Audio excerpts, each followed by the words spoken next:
It's the KQ Morning Show, 92 KQRS. I'm Steve Gorman. This is the KQ Morning Show for Tuesday, May 21st. Good morning, Fat Bottom Girls. A very, very appropriate song, not just for the KQ Morning Show, but literally for the state of Minnesota these days. Well, let's just talk about it. I mean, fat bottom girls, fat bottom boys. Basically, anything to do with your ass is really going to be Minnesota friendly right now. Bring your ass. Bring your ass. That's right. Anthony Edwards, Minnesota Timberwolf, rising superstar. On the court speaks for itself. But this is what's special about Anthony Edwards. My man off the court is hilariously funny, charming as all get out. Just a smile like that can light up a room, as they say. If this were Dateline, that would mean he's about to be killed by a partner. But we don't have to go into that. You know how they always do that on Dateline? Oh, they really lit up the room. Anyway, but here's the thing. Anthony Edwards, just off the cuff, is giving the state its own new slogan. That's the genius of Anthony Edwards. As I'm sure you're aware, after the Game 7 victory Sunday night, Charles Barkley of TNT interviewing Edwards, and Barkley, by the way, did call that the Wolves would win the game beforehand. And he said he hadn't been to Minnesota in 20 years, which, of course, immediately people were like, no, you were here for the Final Four a few years ago, Charles. But, hey, Charles is a busy guy. And Edwards, of course, responded by saying, as we just heard, bring your ass. Yeah, here's the whole audio. I have not been to Minnesota in probably 20 years. Bring your ass. Hey, can you send me a list of good restaurants? We're going to be there for like 5 days. I want you to send me a list of some good restaurants, okay? Yeah. I'm gonna find your number through somebody. I'm gonna send them to you. Speaking of fat bottoms. Yeah. And so now, this is, honest to God, this is my favorite thing in a long time. BringYourAss.com will redirect you to the Explore Minnesota website. Somebody grab the URL, BringYourAss.com, and it goes right to the tourism board. That's Minnesota. Bring your ass. And it was fun right up until the point that the suits got a hold of it. Well, but here's the I understand where you're coming from. But as a Southern gentleman, this would never happen down south. Honest to God, even in 2024, like I came to Minnesota from Tennessee. If this were a Nashville athlete saying this, the state of Tennessee would never.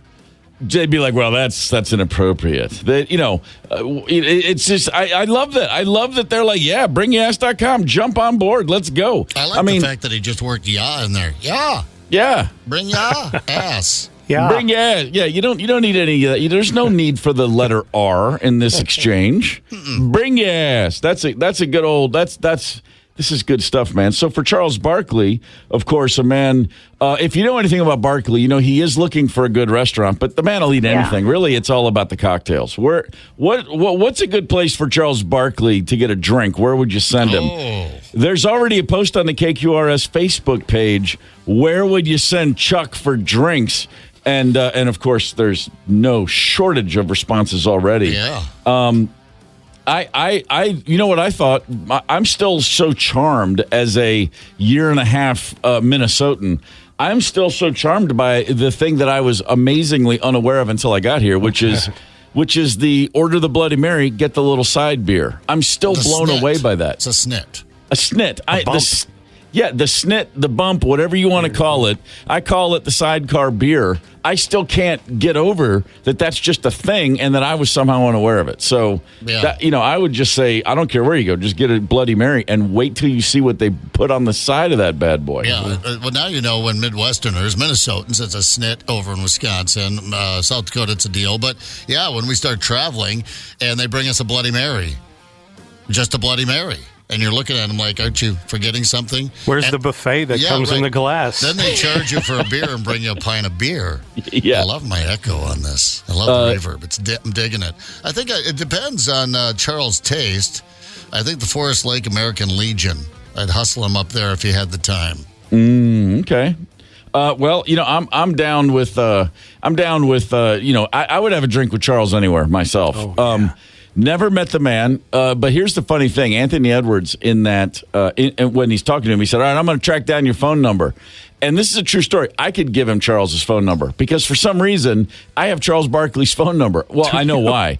Yeah, well, he was on my old sports show once, and I was told, Charles, we had Charles Barkley lined up, and I got a text. Hey, this is Charles. He deals with everything directly. He said, never give anyone his number, but tell me when you want me to call. And I was like, is this real? And the guy that set it up said, oh, yeah, he deals with everything himself. And then I had him on the air, and then off air before we came on, hey, Charles, you good? Good, thanks for calling. He goes, yeah, hey, don't abuse this number, man. And I was like, okay, cool, thanks. So, and I looked at my phone, and I still have it, which I'm not going to share because for all I know, it's no longer valid. But that's just said. It made me laugh to think that Charles Barkley's still just giving his number to knuckleheads who he's going to do one interview with. Sure. No shortage of places. I mean, I'm just going to look, Brunson's first, Murray's.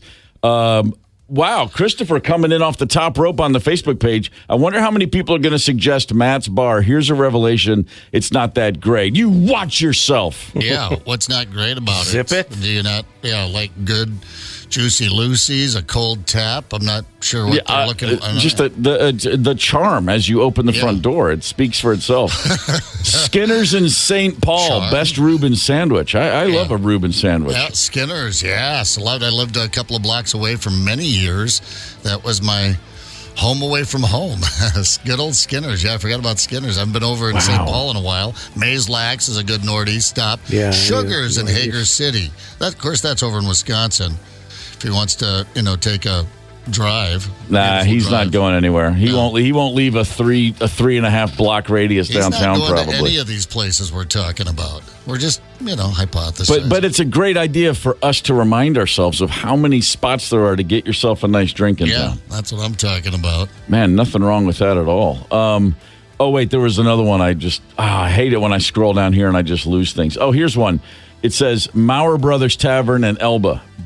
Big, bloody bar pizza, pickle eggs, and turkey gizzards. Yes. I don't know if Charles Barkley's interested, but I am. You got to cook those turkey gizzards for like 8 days to get them edible. You know what the gizzard is, right? Oh, yeah. I'm well aware. Just a piece of muscle, tough muscle. I was never a big fan of a gizzard myself, but some places, you just stew those things. And they fall apart in your belly. On a road trip, I actually saw a sign at a Dairy Queen on the marquee. It said, "Gizzards are back." No, gizzards? At Dairy Queen? Dairy Queen. I think they misspelled blizzards. Wow. The gizzard right. blizzard. we don't have a B. We'll just throw a G up but there. It did. It said gizzards. Yeah. The Gizzard Buster Parfait, my favorite springtime treat. Speaking of springtime, as we're approaching now late May, 'tis the season, and not for gizzards, but for for nuptials. People are walking down the aisle, left, right, and center. Brian Zepp, you will be attending a wedding very soon. Not just attending a wedding. I got to get all dressed up and all that good jazz. I feel like I've passed that point in my life where I should be in any weddings. I should maybe just be attending receptions. But, are you the best man or just one of a few groomsmen? What's happening? I'm going to be the best dude. I think BM himself. I think I'm playing all the parts. The best man and the rest of the dudes, the drunk. I might be the father of the bride. I'm not sure. We'll have to do a DNA test. Fantastic. Got the stag party lined up? Stag party was taken care of locally recently. Likelihood of drama at either the wedding or the reception. What's the percentage are we thinking about? Like I said, I think, this is a traveling day. I'm going to say low. I'm going to say it's low because I'm not bringing any. And I think I would probably historically be the worst behaved. I have the worst track record anyway. So if I can keep it together, I think we'll be all right. But that's the thing with weddings. You get the amateurs drinking, not us professionals. Once the amateurs get all whipped up and caught up in the romance and the party and the open bars and the booze flying around, that's when things can go sideways real quick. Yeah, second wedding, third wedding, piece of cake. First wedding, that's when the sparks are going to fly, the drama. Let's discuss some of the crazier things we've seen. Oh, boy. Either at, let's go all the way from engagement party through to the honeymoon. We got some, it's that time of year for people to lose their minds. Let's discuss when we get back. Hang tight. Connect with us on the KQ Talk and Text line, 651-989-ROCK. That's 651-989-ROCK. 92 KQRS. I'm Steve Gorman. This is the KQ Morning Show for Tuesday, May the 21st, 2024. Brian Zepp is going to be the best man at a wedding this weekend. That's exciting. I mean, is this a tux? Is this a jacket and tie? Is it a cash beach affair? Beach affair, that kind of thing. A first wedding for is it either of the two to be betrothed? Is it their first wedding, or is this second time around, third? What's happening? First for the bride, and this will be the 11th wedding for the groom. Attaboy. Yeah. Attaboy. Yeah. Someone's doing something right. Been at it for a while, yeah. In fact, I think he's still legally married in 2 other states, but what could possibly go wrong? No, hey, listen, not all heroes wear capes. No, he's just had one other one. Any idea about how the proposal went down? Was it a romantic one? Was it drama free? Were there sparks? Was there thing they posted on Facebook? I quickly hid the post. I didn't watch it. Really? I really didn't. No, it was like they're trying to be meaningful. I get it. It's not going to last. You're embarrassed. You were going to cry. That's why you deleted it. Baby.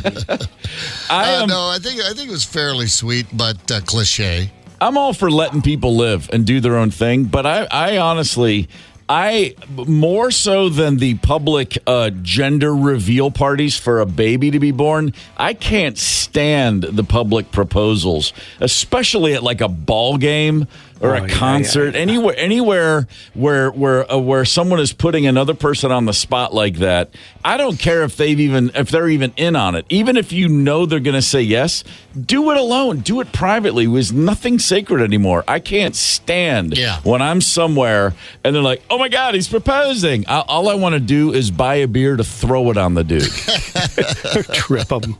Yeah. Do you not have any sense of like it doesn't matter? It didn't happen if it's not on Insta. What is wrong with people? Yeah. That's me on the porch saying, "Get off my lawn." Yeah, your precious moment is absolutely not precious to anyone else. In fact, it can be a bit of an annoyance when everyone else is trying to get about their life. Now, if you were to do it in front of the family, if it were not someone else's special occasion, I had that happen in the family in the last couple of years. We're all together for someone else's baby shower, big kind of thing, and they proposed at the baby shower.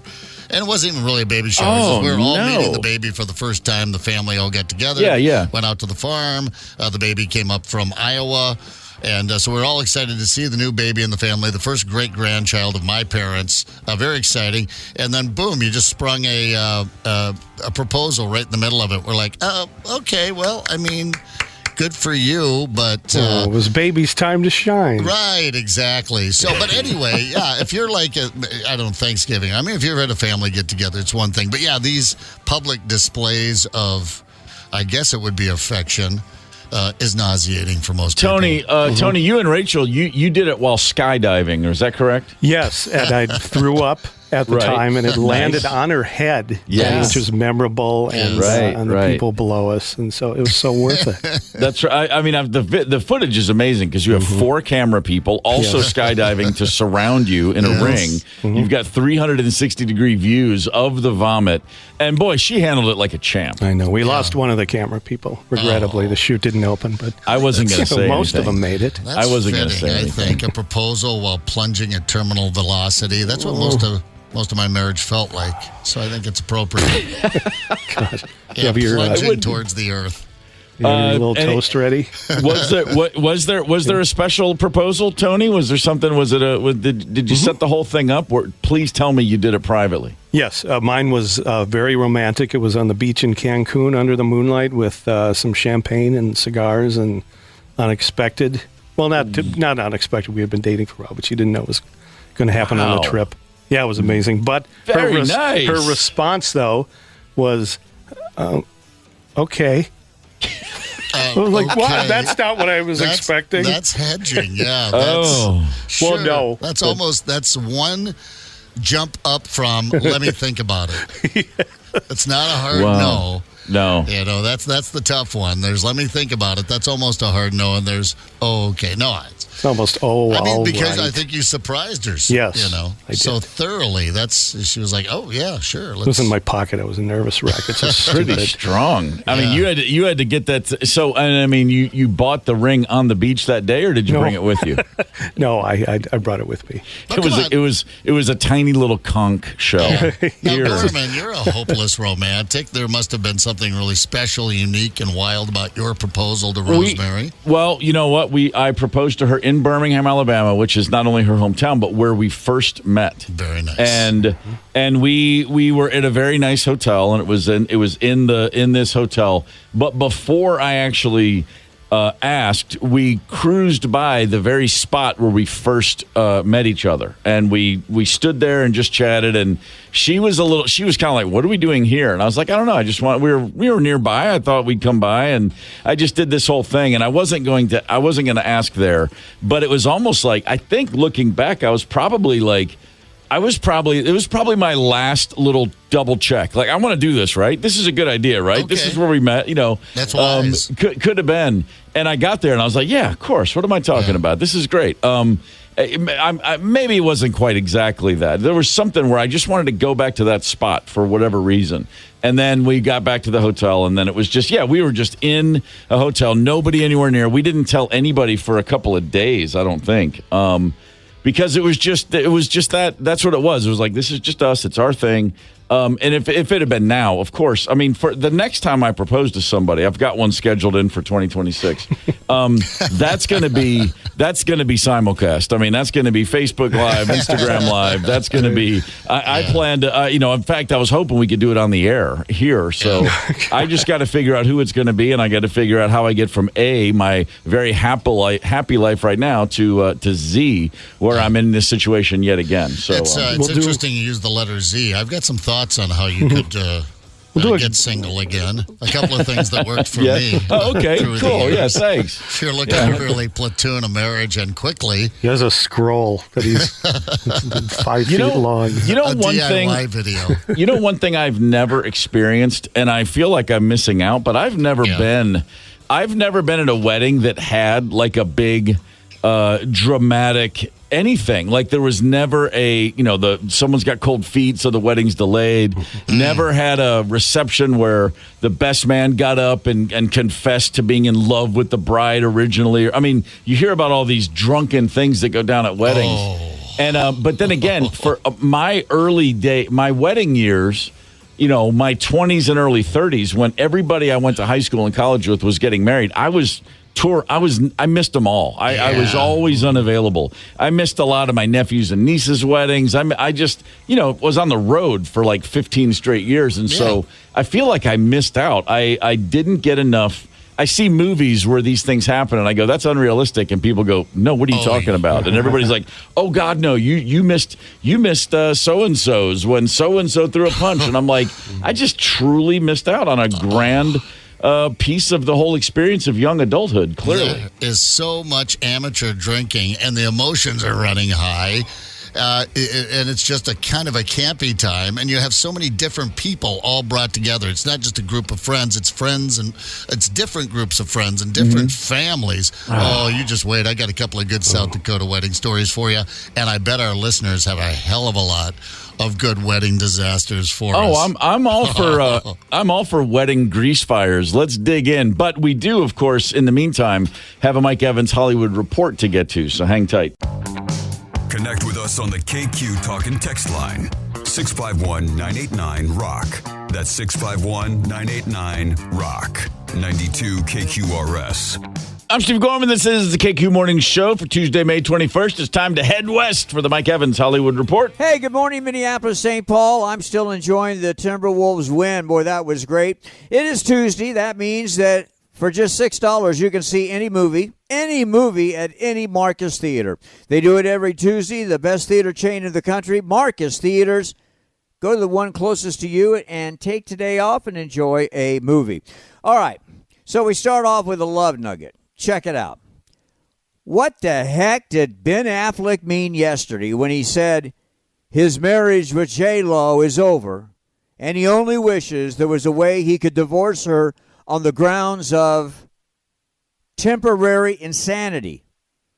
What the heck does that mean? What does that mean? Then Affleck continued by saying the marriage was just, and I quote, a fever dream. Fever dream? Again, what does that mean? They've been married almost 2 years, though. Legal nugget. So on Friday, Alec Baldwin's attorneys demanded that the involuntary manslaughter charges against Alec be dismissed. The judge said he'd take it under advisement. He will announce his decision tomorrow. Want to make any bets? What do you think, Steve? Personally, I think it'll be denied. I would be shocked if he dismissed it. I have 2 Kevin Costner notes.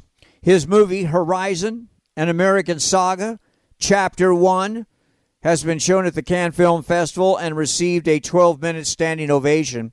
Costner stars in it. He wrote it. He directs this 3-hour movie that will open on June 28th.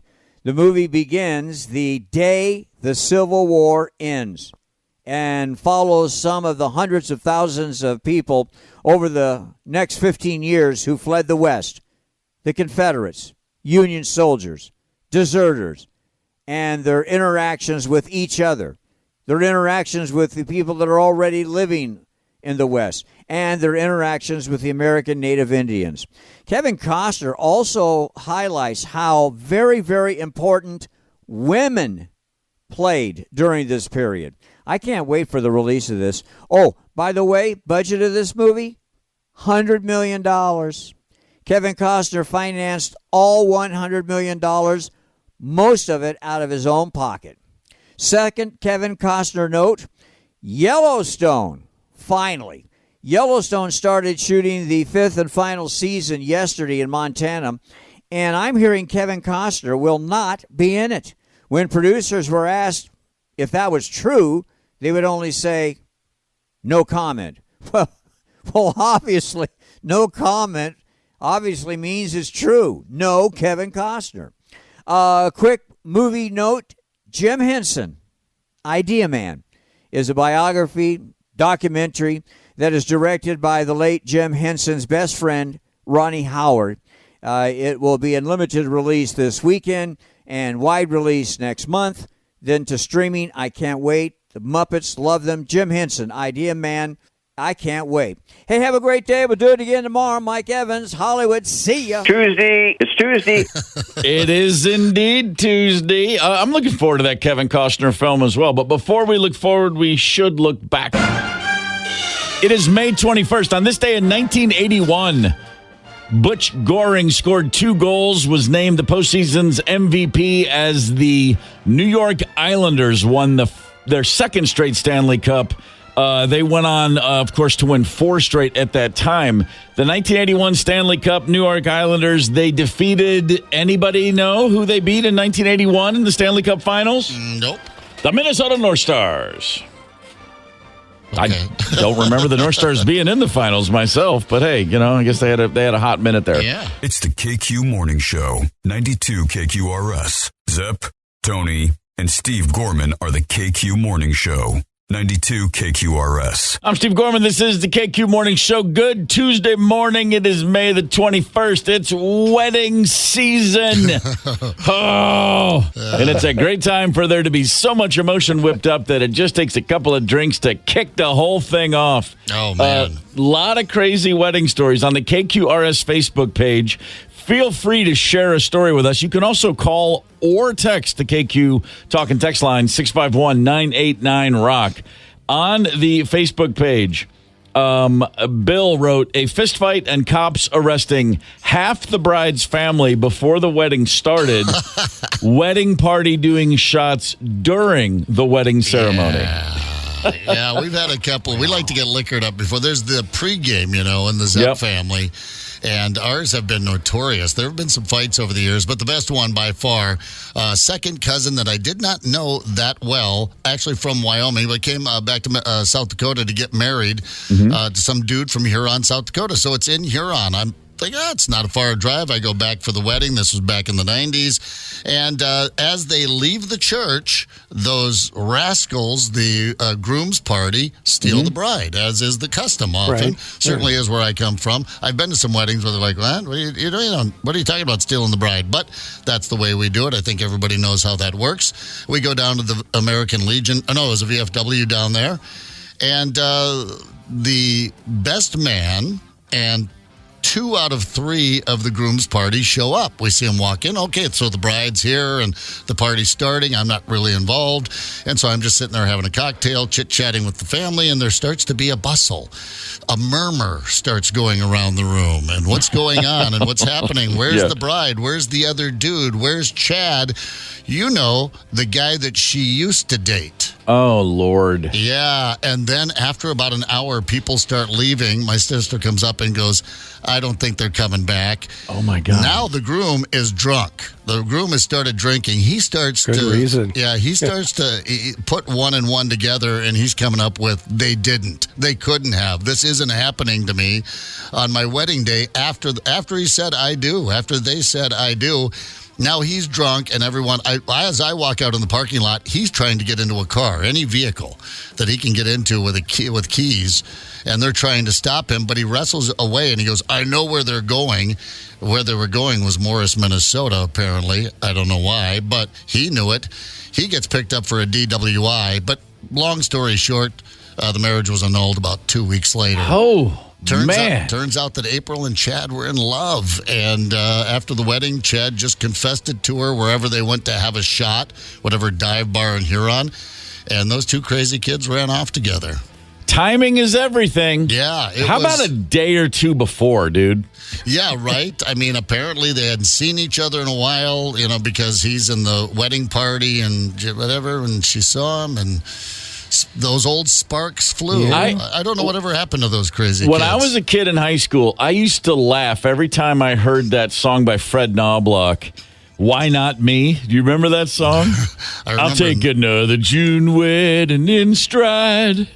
Another June wedding, and I'm sitting on the bride's side again. That used to come on the radio, and I'd go, "What kind of knuckleheads crying at a wedding?" And then as I've gotten older, I've realized, oh yeah, there's a reason that was a hit song because so many dudes related to it. Like, wait a minute, that was supposed to mean the girl I was supposed to. How many? It's like it's baseball, apple pie, Chevrolet, and being in love with your best friend's girl. That's like the American quadfecta right there. Yeah, there's something about it. I always, my celebration at the wedding, and especially being in the wedding party, of which I was in many, was that I wasn't getting married. I mean, it was you talk about wedding crashers. You didn't have to crash. You were working from the inside, and it was just a good time to be had and to get away with no consequences, unlike that poor sap that walked down the aisle. But, yeah, you're right. People it's an emotional time, and then you add the booze. I've had I did have one. It wasn't really so much dramatic as it was just surprising at a wedding 5 or 6 years ago on a beautiful country estate. The ceremony, the reception, all in one spot. Gorgeous wedding, really hot summer, late afternoon, and then into the evening when the sun went down, it was just perfect. Great band playing, great music, everyone's having a blast. And there's a pool on the grounds.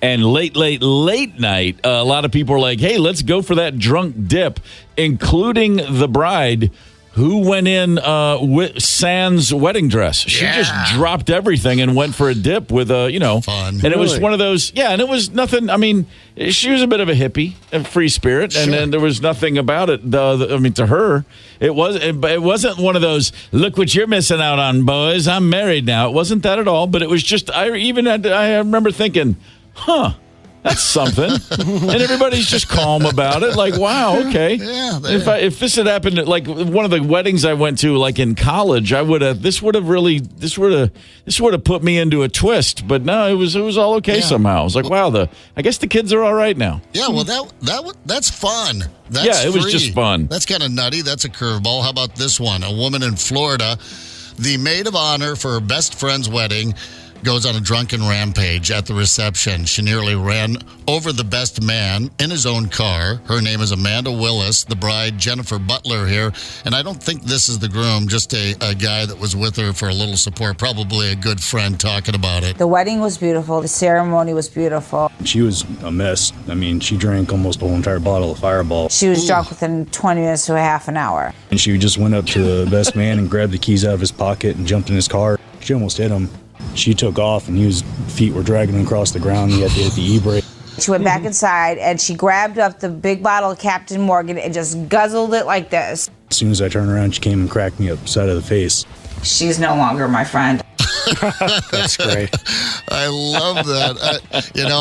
It can be tough for the bridesmaids, I understand. Or is that what they're called? The best bridesmaid, or the maid of honor. Maid of honor. I just mentioned it. I suppose because some women, take it as, what am I going to be? What am I going to be walking down the aisle? She's just overcome with an entire bottle of Fireball. I wonder she still has a hangover. Here's an incredible comment. Someone who worked as a banquet chef last year, after the wedding had happened, vows said, rings exchanged, bellies filled with food and wine. The groom stood at the reception and said, "Today I married the woman of my dreams, and I'd like to thank her for everything she's done for me. I also want to thank my best man, who's been screwing her since we got engaged." Okay, first things first. Good use of the word screwing. Yes. We lost that word in the 80s, and it's a good one. Yeah. With that, the groom mumbled a cheers, downed his champagne, and got into a taxi to the airport to start his honeymoon alone. And here's the kicker. He found out, as he said 4 months earlier, that this had been happening, that his fiancée was knocking the nickels out of the best man.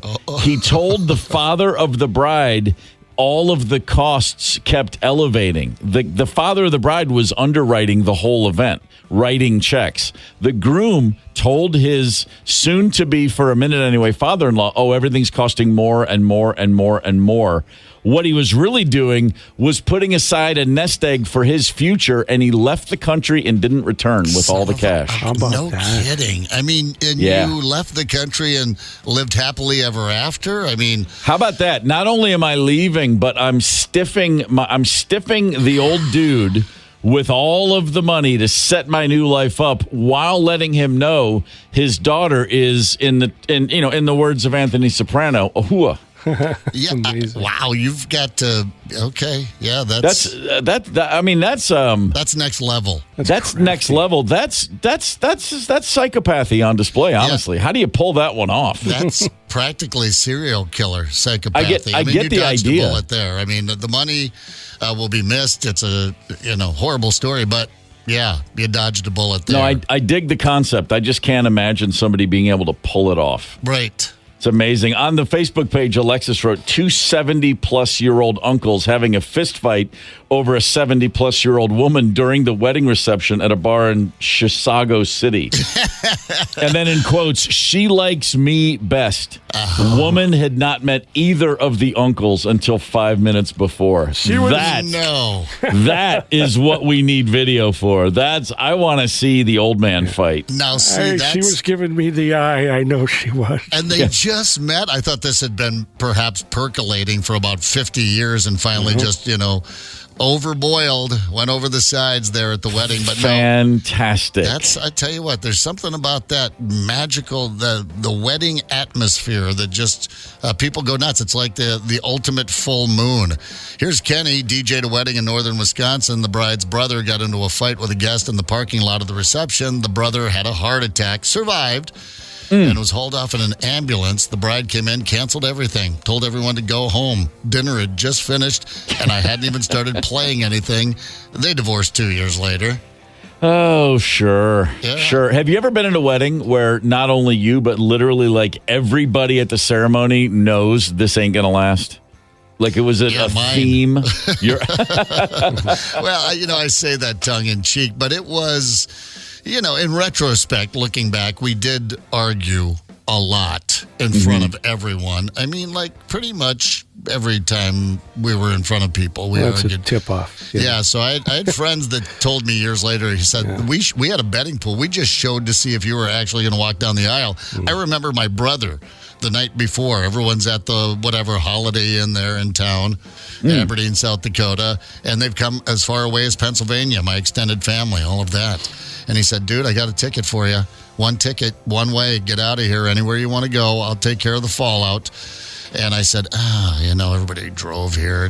We'll just go through the wedding. I'll deal with it later. Sure. That sort of thing. Her might not have been in it, but wouldn't have changed it for the world. I'd go through it all over again just for the kiddos, right?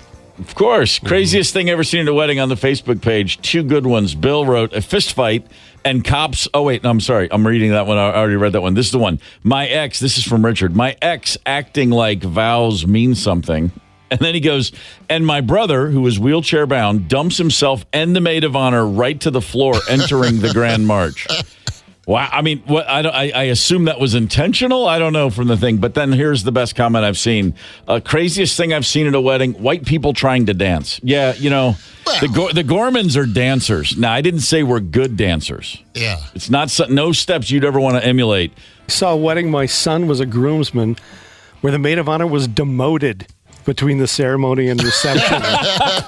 Doug from Lino Lake shared that. That's demoted. Imagine that conversation. You have to step down. Yeah, I wonder if there's something ceremonial like in the military where they rip the, the patch off your shoulder. Give me that bouquet. Just tore it out of her hands or something. I don't know. Wow, I would love. That's the conversation to have on tape. Can you imagine that? Oh, you know what? You know what, Missy? This has all been a mistake. You're done. You're out. You get to the end of the bridesmaid line. I'm sorry, Kim. I should have asked you the whole time. I knew this was a mistake. Will you ever forgive me? And will you please be the maid of honor at the reception? That is outstanding. Brandon here on the KQ Facebook page. Groom never showed up because on the way he got pulled over and arrested for weed possession. Well, that's going to be expunged. He's fine. But, that's a tough one to make your one phone call.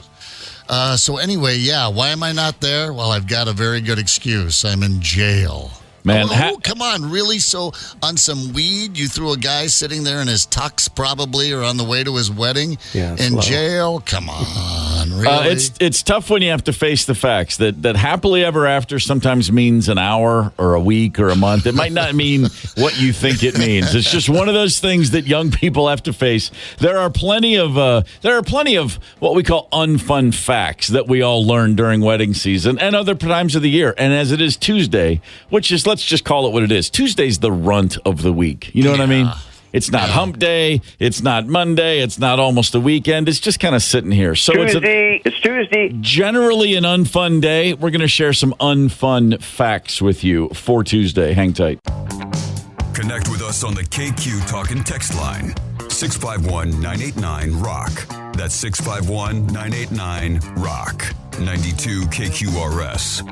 I'm Steve Gorman. This is the KQ Morning Show. It is Tuesday, May 21st. Tuesday, the unfun day.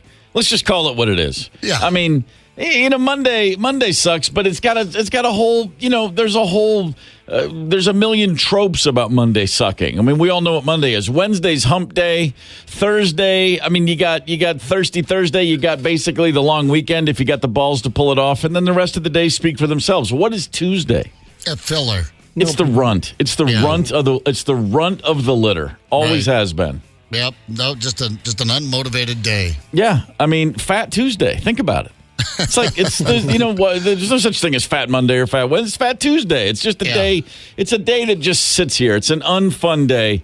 And, we do on occasion bring you unfun facts, and we think that there's no better time than a Tuesday to share with you some unfun facts. I like to say if you ain't learning, you ain't living, but that doesn't mean you're learning nice things all the time. Doesn't mean it's putting you in a good mood to learn certain things.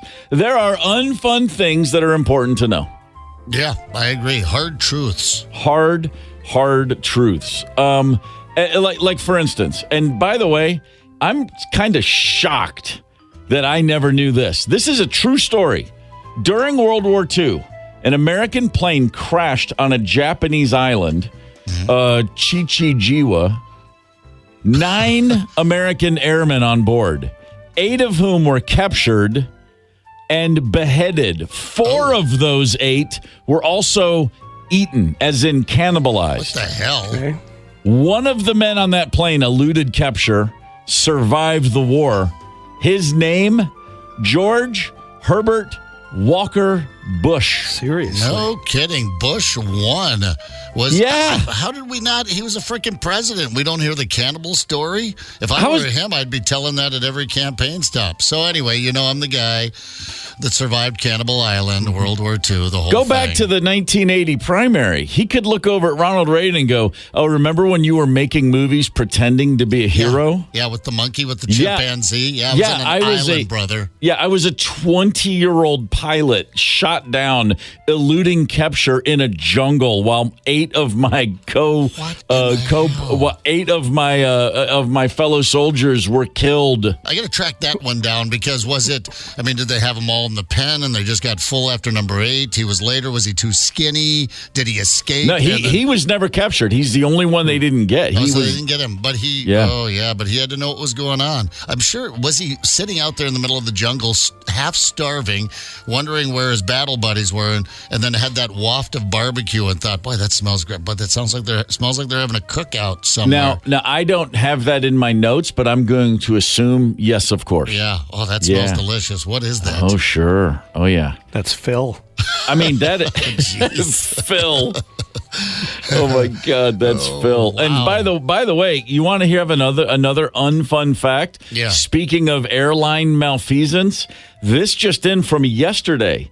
A Boeing 777 Singapore Air from London to Singapore was hit by such severe turbulence that a passenger was killed when they shot into the ceiling of the plane. You got to keep that seatbelt on. They tell you about that. Don't tell me the seatbelt light wasn't on for that. Put the seatbelt on. Unconfirmed reports from airline tracking websites suggest the plane dropped 6,000 feet. Oh, God. In a matter of just straight down. Whomp. Holy.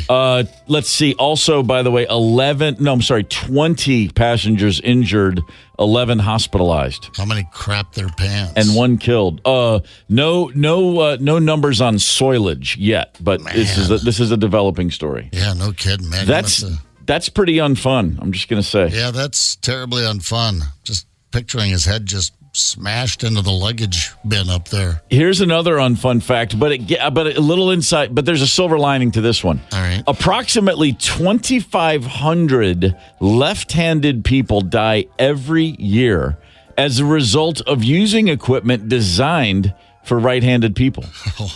Really? It's awkward and they mess up. I mean, beyond like scissors and a can opener, maybe. What could that equipment possibly be? But 2,500 lefties a year die because they're using right-handed equipment for right-handed people. I had a buddy that used to complain about the circular saw. He said, I have to use my right hand for the circular saw. If I use my left hand, I'm on the wrong side, or something like that. I'm not sure if I'm getting that right, but he used to bitch about something like that. That's what I'm thinking about, the circular saw. Nothing fun about this. But here's my personal silver lining. My dad, who apparently, I always thought he was born in 1928. Apparently, he was actually born in 1828 because he refused to let me be left-handed. Oh, yeah. I did a lot of things naturally as a kid, lefty, and he would correct me every time and forced me to be a righty. And I thought it was because he just had that old school superstition about left-handed people. He was actually just trying to protect me. So isn't that nice? Yeah. Because he knew if he uses right-handed scissors, he'll probably never kill himself. All right. He tries to light a joint with a left-handed lighter, or right-handed lighter. God knows what can go wrong. So that helped you. They say, stuttering was often the result or byproduct of left-handed children who were forced to be right-handed. They would develop, disabilities. It throws them off balance. Yeah, it throws them off, and they would often develop a stutter. That's weird. I never heard that before. That's kind of freaking me out. Wow. Yeah. Boy, that's seriously unfun. How about this? Dolphins in captivity regularly commit suicide by suffocating themselves. They just go to the bottom of the pool and they open up those lungs and they do themselves in. And we do know this because the dolphin that portrayed Flipper in the TV show did just that. That's right. Oh. George Reeve as Superman and Molly as Flipper, or whatever Flipper's name was. Yeah, go figure. They didn't include that in the show. Nope, nothing fun about any of this stuff. Well, I mean, but they never had a very special episode of Flipper. Flipper committing suicide. A very special episode. That's exactly right. Oh, man. Well, Blackfish, that's what that was about. Now, that was about the orcas, right? Mm-hmm. Orca hunting. Yeah, let me hear that dolphin sound again. All right, here's that. There we go. Okay, interesting. Reminds me of another very unfun fact. Dogs, every dog I've ever had, and especially Chauncey Gorman, who sits right now as the lone Gorman dog in the family. All dogs, they say, love squeaky toys. You know why? Because that sound is like small animals dying. The sounds small animals, the animals that dogs will hunt and kill, when they die, they make those squeaky sounds, and that's what is triggered in the dog's brain. Makes sense. Yeah, Lulu eats gophers. Is that true? Yeah, she's chomped down like 5 of them. Well, that takes care of that gopher problem. They're sort of a nuisance, in the backyard. Yeah, you're not going to get anybody to go, oh, the poor gopher. No, and if you try to kill him, you're going to be the bad man in the family. Yeah, you don't want to do that. I've heard that squeak. Yeah, you've got that. Oh, yeah. Really? The final. The death squeak of the gopher. Yeah. I got to tell you, next time I see Lulu, I'm going to look at her a little differently. Yeah, I heard no that too, idea. but I think it was the Gophers basketball season when I heard that. Oh, my the gosh. death squeak. Oh, yeah, sweet-faced hunter. That squeaky toy. People are not going to enjoy that squeaky toy, not nearly as much, knowing that they just think they're killing something. Here's another unfun fact. In ancient Rome, the punishment for patricide, that is killing one's own father. Now we've all thought, oh, kill that guy, but we don't go through with it because, your dad is a jerk when you're a kid and probably actually knows what he's talking about and you just hate him for it. The punishment for patricide in ancient Rome was pretty interesting. They would sew you. You were sewn fully alive and breathing into a sack filled with live animals and tossed into a river. For a good time. What did the animals do? Not necessarily a death sentence, but probably more often than not a death sentence. I hope. Annoying.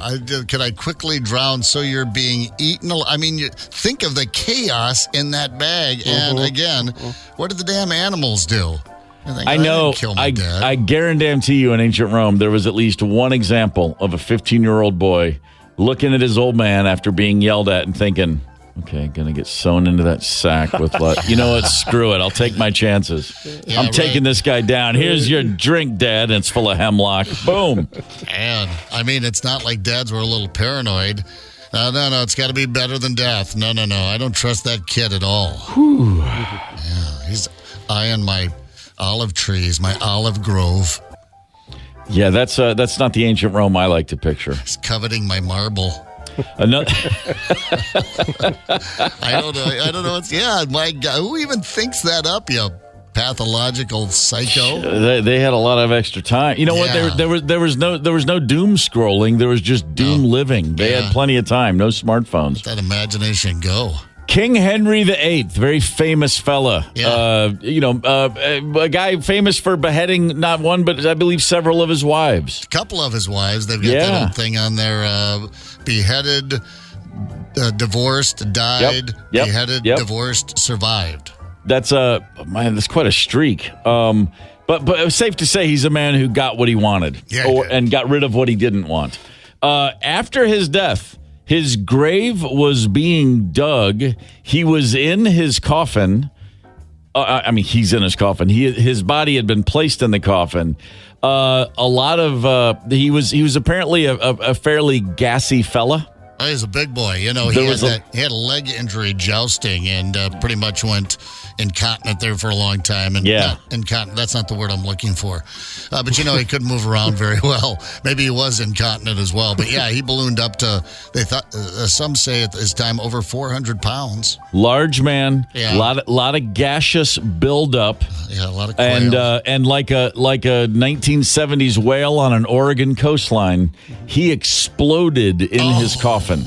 Oh. King Henry VIII literally exploded. Oh, God, the smell. There was quite a mess. And thankfully, again, remember, unfun facts. We're just doing our part. The mess was cleaned up by a pack of stray dogs. Well, yeah, all right. Bring in the dogs. Yeah.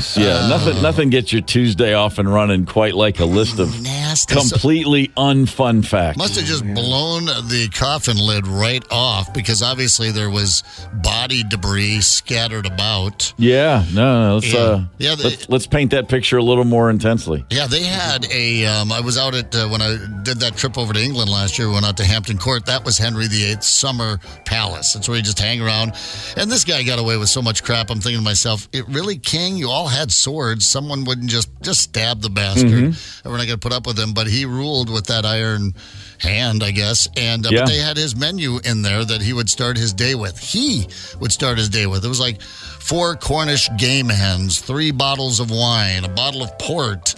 And, I mean, you could have fed my hometown. Yeah. At least for a day or two, probably, on what he would just have for breakfast. So, yeah, blew it up on him. Unfun facts.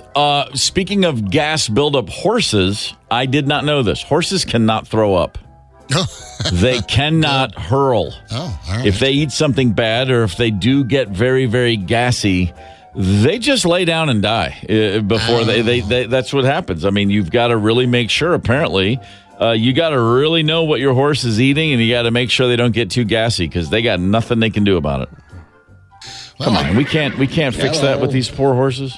I guess, out on the farm when the cows would blow it up like that, sometimes they get into the fresh hay, before it had a chance to sit there and dry out completely. Or they would get into the alfalfa field or something like that, and they would just balloon up. I mean, literally look like a cow balloon, a big leather cow balloon. And the deal was, we took an old garden hose, was how you did it. And oh, boy. What do you do? You just stick it down their throat, right into one of their stomachs. Wow. I don't know, I forget how many stomachs, at least 2, right? They've got a couple of... Well, you stick it down there, and it's just like a big burp. You help them burp. You burp it out. Holy smoke. How do they react to it? With relief. They were about to explode and die. But no, they never say it's a cow. They don't really have much for reactions about anything unless they have a calf. You can raise an eyebrow. Yeah, they would. They'd throw that one eyebrow up.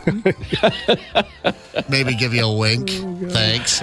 Summer of 1982, Steven Spielberg had a couple of big hits. E.T., of course, which he produced and directed. But a couple of weeks before E.T. was released, he was the executive producer of Poltergeist, which for the cool kids like me, we spent the summer going, Poltergeist is way better than E.T., man.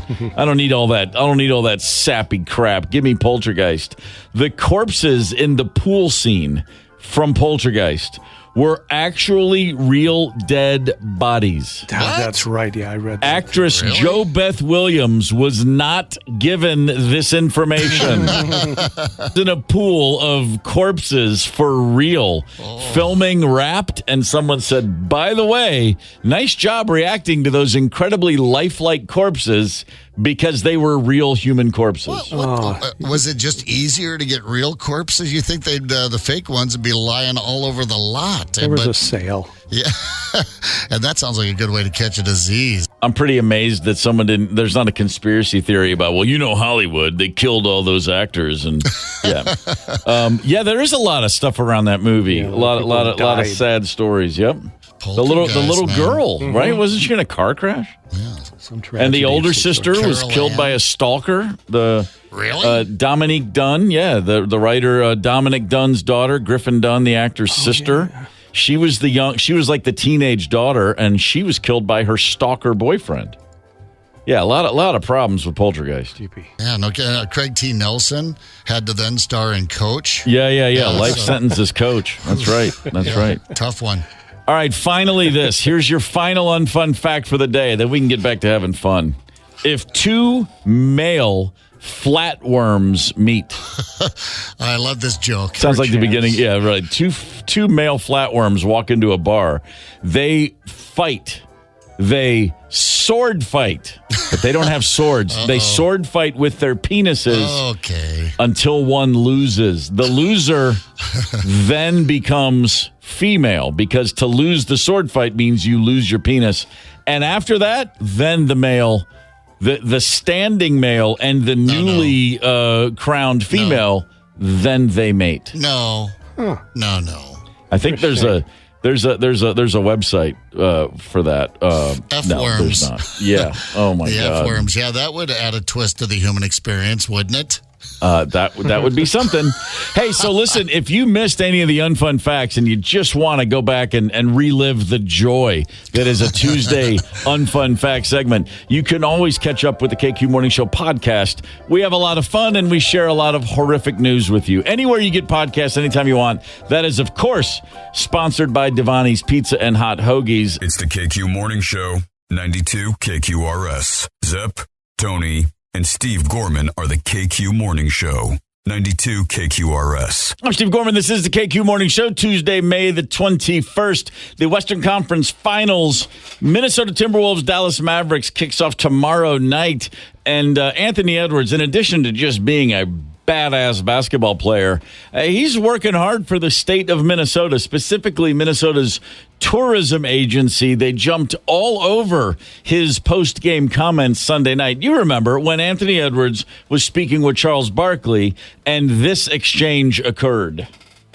I have not been to Minnesota in probably 20 years. Bring your ass. Hey, can you send me a list of good restaurants? We're going to be there for like 5 days. All right, yeah, and then he goes on a little bit. He promises to get a hold of him and send him some good restaurants. A whole bunch of folks in Minnesota are offering up some good restaurants, and on the KQ Facebook page, dive bars as well. We talked about that. But, yeah, the bring ya ass, and I like he got the Minnesota ya in there. Bring your ass. Bringyass.com. Bringyass.com literally now directs you to explore Minnesota's homepage, the tourism department's website. Pretty fantastic. So if you're wondering what to do on a trip to Minnesota, remember, bringyass.com. Yeah, you're going to need that ass here. It's pretty strong. Pretty strong. Here's an interesting story from across the state line. Over in Wisconsin, on the state capitol grounds in Madison, there is a large tulip garden. And it's beautiful, lovely. I'm looking at photos. It looks gorgeous. And you can tiptoe through those tulips, if you're ever visiting the state capitol in Madison. However, a spokeswoman for the State Department of Administration was asked about something recently, and she gave an interview to the Associated Press, and she said, in that tulip garden, we found dozens of marijuana plants. Oh, Wisconsin, you gotta love them, you know. Bam, bam, bam. They are your uncle, right? Man, I tell you what, right there amongst the tulips, weed. Well, she said they weren't sure if it was marijuana or hemp. Both, of course, are forms of cannabis, but marijuana is what you smoke to get high. Something tells me, no, they're not. It's not hemp. No one's trying to come up with a new. No one's going to harvest those to make parachutes. Okay, it's weed. It's marijuana. But so right there amongst the tulips, and I love the fact that any number of people walked past every day and had no idea. Who doesn't recognize a marijuana plant when they walk past it? Right. Well, maybe some egghead politicians, legislators, lobbyists, the people that are just take life a little too seriously, the people that could probably use a bowl full of fun, I say. But, tulips aren't going to hide them. You're going to have to get those into something a little taller, maybe a little thicker. Yeah, that's true. Unless you're talking about like sunflower-sized tulips, which I don't think exist, you're going to have a hard time hiding the weed once it really starts to grow. The funniest part was that the spokesperson for the state said, We're pretty sure this wasn't accidental. It's a lot of plants. It's several dozen. Yeah, let me go ahead and confirm that for you. No one accidentally plants 24 or 36 marijuana plants. No kidding. I mean, that takes some work right there. Yeah. I mean, back in the day when we used to, throw away that old bag of shake that was full of seeds, the Mexican ditchweed, sometimes it would pop up around the house. I remember living in an apartment building with a bunch of stoners, and they would just spring up like weeds when someone was throwing away their seeds. But this had to be an effort. Someone went out there to have and not in your own yard, but at the state capitol. I like that. In the tulip garden at the state capitol. That's the part that's just so funny because they're thinking no one's going to notice this for a while, and when they do, holy smokes! Marijuana is still, of course, illegal in all forms in Wisconsin. That's why you'll never find weed in Wisconsin. It's illegal, never. So there's no marijuana there. I'm over there at the Monkey Bar in Prescott on the cycle last year. Turbo, a buddy of mine, lives over there that way. And we were talking about marijuana not being legal yet in Wisconsin. He goes, what do you mean? We said, well, you're from Wisconsin. You know that marijuana is not legal. He goes, what? No, it's not legal here, man. He goes, oh, I thought it always has been. I'm like, okay, just... Turbo. Yeah, Turbo. Come on, buddy. Come on, pay attention, I mean, that's not going to slow him down, but... Yeah. One man's illegality is another man's green light. It's just a suggestion. The human experience. Well, this is a story out of New York that I would have thought came from Milwaukee. I had to look at the byline. A law school student in Manhattan has given an interview where she has described her cheese addiction. Now, again, I'm imagining somebody. You're in Wisconsin. You're sitting around. You're packing a bowl and getting stoned before class, and then you're like, "Man, some cheese if I hit the spot, dude." No, this is a woman at New York University. She says in 2018 she started binging on the cheapest bricks of white cheddar and Parmesan she could find. I mean, just the cheese, just the brick of cheese, like an apple would just and take I'm not speaking, these are not euphemisms. This is not like drug talk. This is literal cheese. She would go by a grocery store, sometimes Whole Foods. She would just buy cheese, and she said she literally would eat a block of cheese with her hands. It was the only thing that would make her feel okay. All right, now you've made cheese weird. We all love cheese. We like lots of cheese, and sometimes we find ourselves just reaching into a bag of shredded cheese and just shoveling it into our mouths. Yeah. But as a crutch, as some sort of medication, calming. Yeah, well, this is clearly crossing into that the line of full on addictive behavior. She said, "I told myself it was cheaper just to buy blocks of cheese than those salads at Whole." She said, "I could go get a $12 salad, but cheese was cheaper, so I was trying to save money." Well, sometimes you get that free government cheese. There is a book written by a professor at George Washington School of Medicine called The Cheese Trap, and it explains that cheese addiction is a very real thing. Okay. Holy smokes. People become addicted to cheese due to the high concentration of fat and salt, along with a protein that does get people hooked. It contains opiate chemicals, same receptors that fentanyl or any other narcotic attaches to. A lot of people some people refer to cheese as dairy crack. And yes, a lot of people, way more than you realize, are addicted to cheese. Next step is to fold in the cheese. Man. Fold in the cheese. That can't be... she must have some regular BMs, I would think. What, if you're just eating nothing but cheese? Are you? Yeah. No, it was wreaking havoc. She put on about 45 pounds over the course of a year. It says that not only was she backed up, a lot of her bodily functions just ceased. Normal things.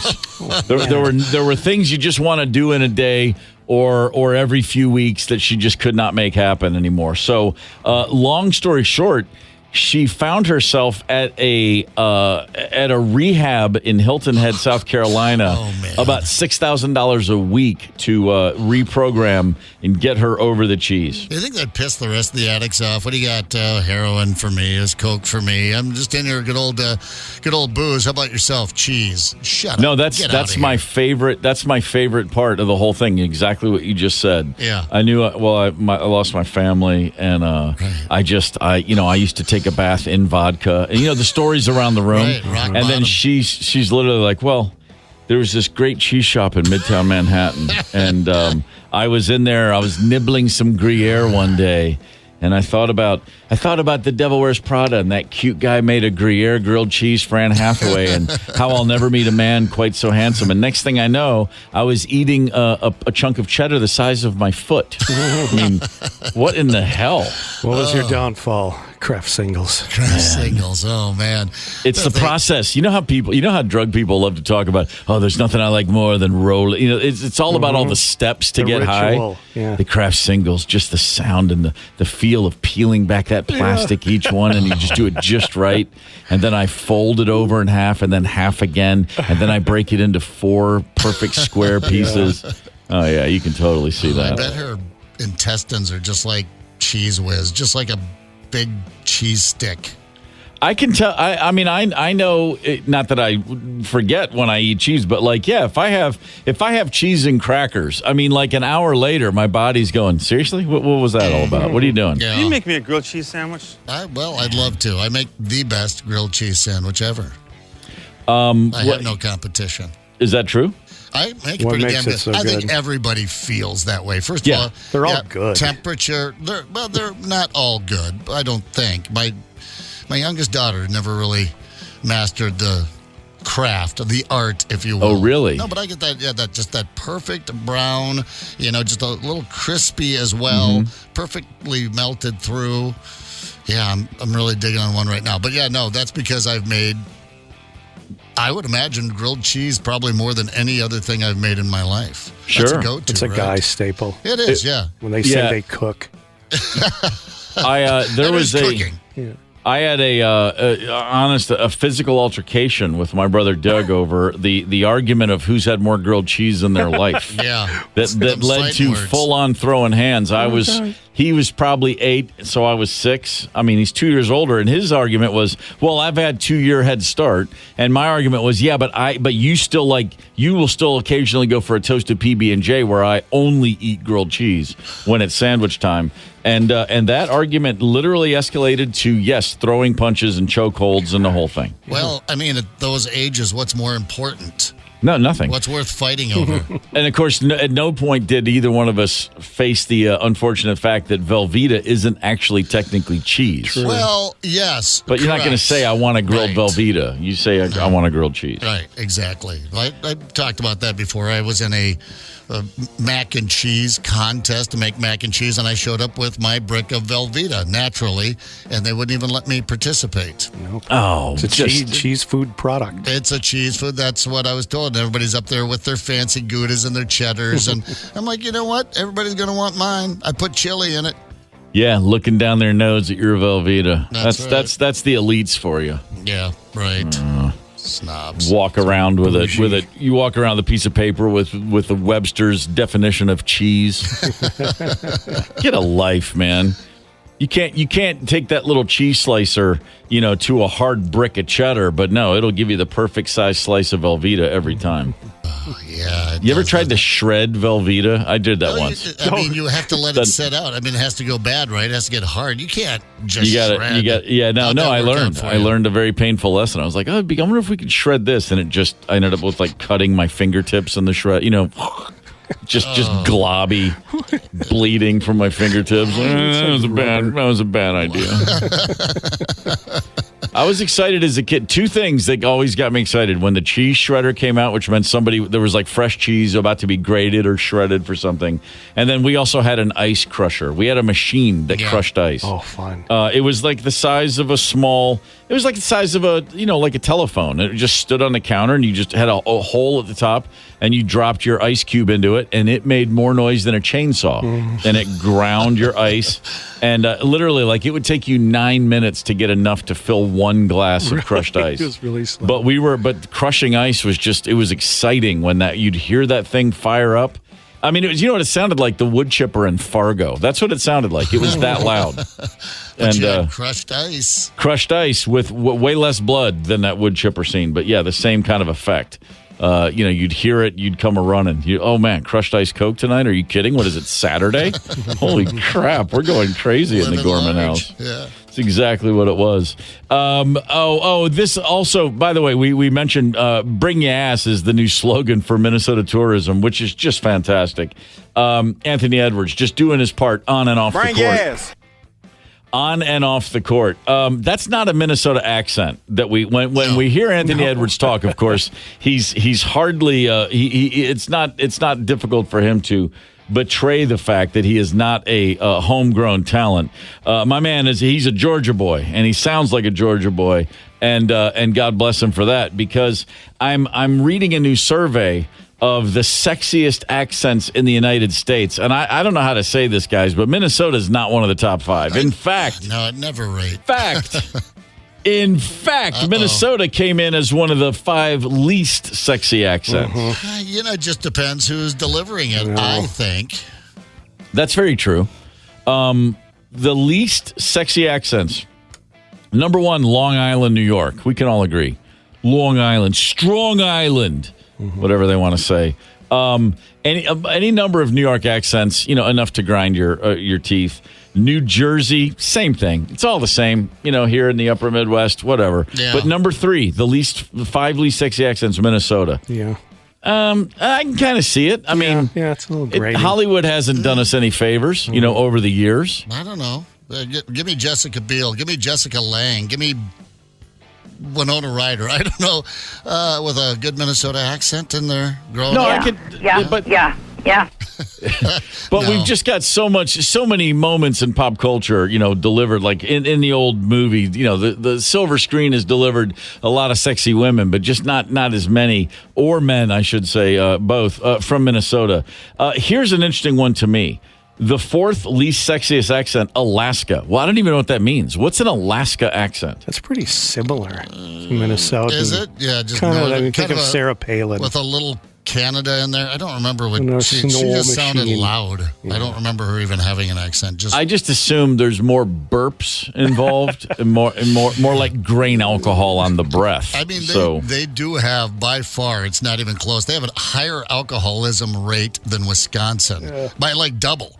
Alaska. There's just a hell of a lot of drinking up in Alaska. I've had buddies that have been stationed in Alaska, and they're like, the locals, pretty much all of them, very, very drunk all the time. So, you mix that in, I suppose that's part of the... In the drinking polls, it's always like Alaska's the border collie. It's not really like the other dogs. A little smarter. Just put the border collie over there, and then you can bring all your other dogs over here for the competition. Oh, you betcha, yeah. Yeah, and that's sexy.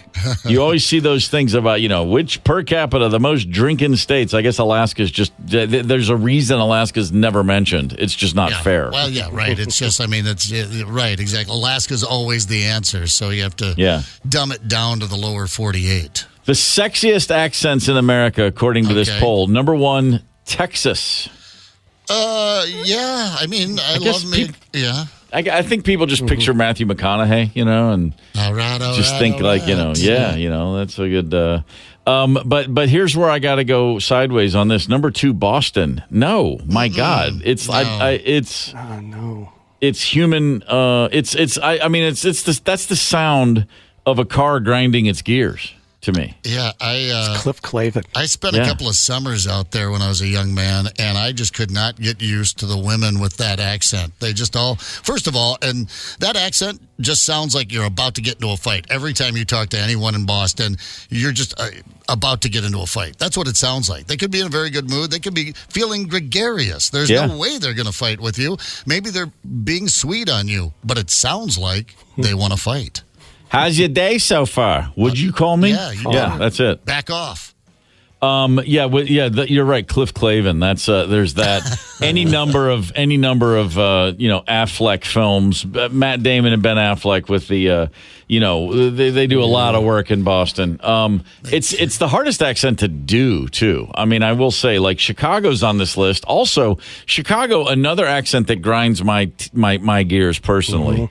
You just think about every, think of The Fugitive, all the cops in that movie, those guys. I just want to, as soon as they start talking, I just want to smack them and go, listen to yourself. Yeah, they're Chicago. Chicago. The Bears. Yeah. The Bears. A lot of people in Chicago, they start sentences with, that's what I hear. Just, The Bears. No, not buying this. But that's just one of those things. Wherever you go, people look at you like you got an accent, and you look at them like they got an accent. I lived in Maryland until I was 10. And there are cassette tapes of me speaking as a 9-year-old, and I hear it now, and it mortifies me that I had that mid-Atlantic, like, oh no, oh come on. Come on. I mean, I had that going strong. Mom still has it, just home. Worsh. We give her to Worsh. Worsh, Where's yeah. doing the Worsh? Yeah. Mom, why? But she's come on. Oh, come on, Brian. Come on. That is fascinating Just to got me. it over the weekend, yeah. Just the Jens. different accents across borders and regions. Yeah. How that happens. It's pretty incredible. I was, America's a bigger place. They're a little more spread out. But man, you go to the UK.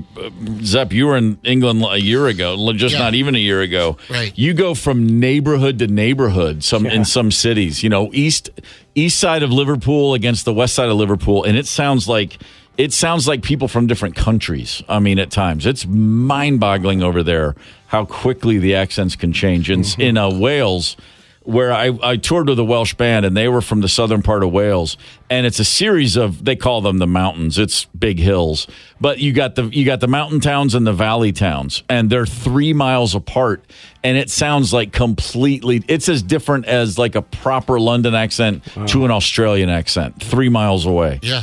Just mind-boggling. All the guys on their crew, I had no idea they were all from the same region because their accents were so different. Right. Crazy. So regional. And just in the city. In the city, we called it either the Guy Ritchie accent or the Downton Abbey. Is that it? Yeah, Downton sure. Abbey accent. It was either very proper and very well enunciated, or it was like, right then, hey, get over there and get a neck and get yourself a point. No, right then. I'm like, one more time, if you could point this time for me. Just right over there, and then get a neck and right then, and then go right. Head out, right? I'm like, where's a proper British person? It's pretty fascinating. Anytime I've been over there, working or doing whatever, I can't even help it. I don't even realize I'm doing it. I just mimic the person I'm speaking to. Oh yeah, it's inevitable. And I don't know if I'm doing a good job or not, but I just hear myself saying things based on, it's like, I mean, and there was a time I was way better at it now. I could tell, like, oh, that's a guy from Manchester. That sounds more like Birmingham. That sounds more. But now I just hear it all as just, blah, blah, blah, blah, blah. It's not the same. It's interesting. The Liverpool accent, you think about the Beatles, think about those interviews in the 60s, and everybody was like, oh, the Scousers, they've got those Liverpool accents, don't they? People in Liverpool now, it's a very different accent. It has changed in our lifetime, yeah. Morphed? Yeah, it's morphed Weird. pretty. The actress who is on the show Killing Eve, Jodie Comer, she's been in a lot of stuff in the last year. She's from Liverpool, and I saw an interview with her where she was a part of a story about the changing Liverpool accent. And she said, my parents sound like the Beatles, and no one in my generation does. That's just wild. flat out. And then they had the A and B, like she's talking, and then people of the next. It still morphs really quickly over there, which just is yet another reason to not go. I mean, it's just too many people on too small an island, not enough sunshine. It's just bad news. That's all there is to it. I would bet anyone $100 that they could not go to Ireland, anywhere in Ireland, have 2 pints of beer and not have an Irish accent. It's impossible. No, impossible. No. You can't sit and talk with Irish people.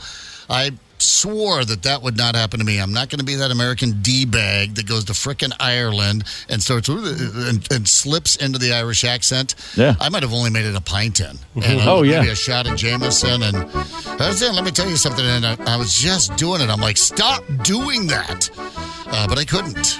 No, first trip to Ireland. I'm on my second Guinness, and I'm at this beautiful pub outdoors, sunny day in August, and I'm so thrilled to be there.